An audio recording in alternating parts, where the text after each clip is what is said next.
Hello అండి, welcome back to my channel. ఈరోజు recipe వచ్చేసి కాకరకాయ వెల్లుల్లి కారం అండి. దీని ప్రిపరేషన్ ఏంటో ఇప్పుడు చూసేద్దాం. ఫస్ట్ అయితే మనం కాకరకాయలని చెక్కు తీసేసుకొని చక్రాలాగా కట్ చేసుకొని పక్కన పెట్టేసుకోవాలి. ఇప్పుడు స్టవ్ వెలిగించుకొని కడాయి పెట్టుకొని ఆయిల్ వేసుకోవాలి. ఈ ఆయిల్ హీట్ అయిన తర్వాత ముందుగా ఉద్దిపప్పు, అలాగే శనగపప్పు, పల్లీలు వేసేసుకొని కొద్దిగా వేయించుకోవాలి. ఇవి కొంచెం వేగిన తర్వాత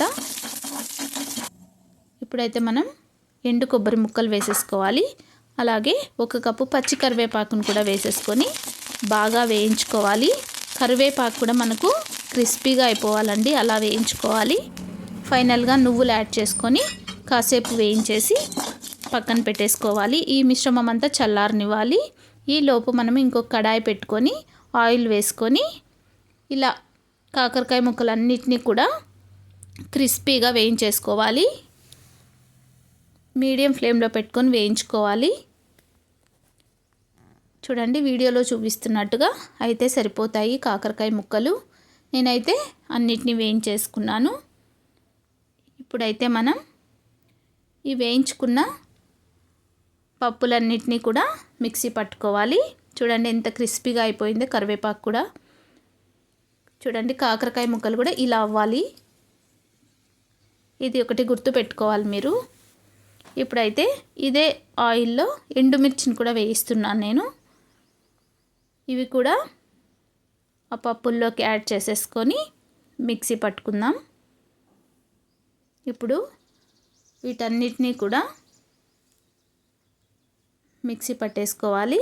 ఒక మిక్సీ జార్ తీసుకొని ఈ మిశ్రమాన్ని అంతటినీ కూడా ఈ జార్లోకి వేసేసుకోవాలి.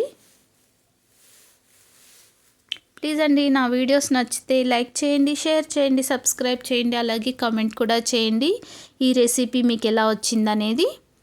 ఓకేనా? ఇప్పుడైతే ఇందులోకి ఇప్పుడు మనం రాక్ సాల్ట్ అలాగే చింతపండు కూడా వేసేసుకోవాలి.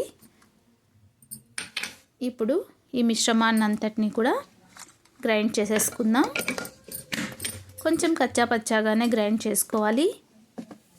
ఇప్పుడు వెల్లుల్లిని యాడ్ చేసుకోవాలి. అలాగే బెల్లం వేస్తున్నా అండి. ఇది పూర్తిగా ఆప్షనల్ అనమాట, మీకు నచ్చితేనే వేసుకోండి.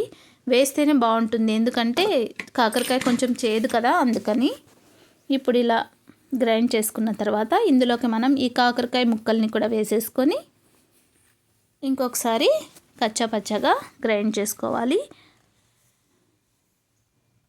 మరి నైస్ పౌడర్ లాగా ఉంటే బాగోదండి. ఈ వెల్లుల్లి కాకరకాయ కారం కొంచెం కచ్చా పచ్చాగానే ఉంటే బాగుంటుంది.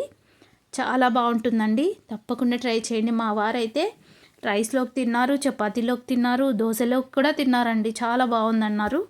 మీరు కూడా ట్రై చేయండి ఒకసారి. చాలా బాగుంటుంది, హెల్త్కి కూడా చాలా మంచిది. కాకరకాయ తింటూ ఉండాలి. ఇంకా షుగర్ పేషెంట్లకైతే ఇంకా చాలా మంచిదండి కాకరకాయ. తప్పకుండా ట్రై చేయండి. నేనైతే ఇలా ఎయిర్ టైట్ కంటైనర్లో పెట్టేసుకొని ఫ్రిడ్జ్లో ఉంచుకుంటే ఒక 15 days వరకు కూడా ఉంటుందండి. ఇప్పుడైతే నేను వేడి అన్నంలోకి ఈ కాకరకాయ వెల్లుల్లి కారము కొద్దిగా నెయ్యి వేసుకొని టేస్ట్ చేద్దాం అనుకుంటున్నా. చాలా బాగుందండి, నిజంగా చాలా చాలా టేస్టీగా ఉంది. తప్పకుండా అందరూ ట్రై చేయండి, హెల్తీగా ఉండండి. Please like, share and subscribe. Thanks for watching.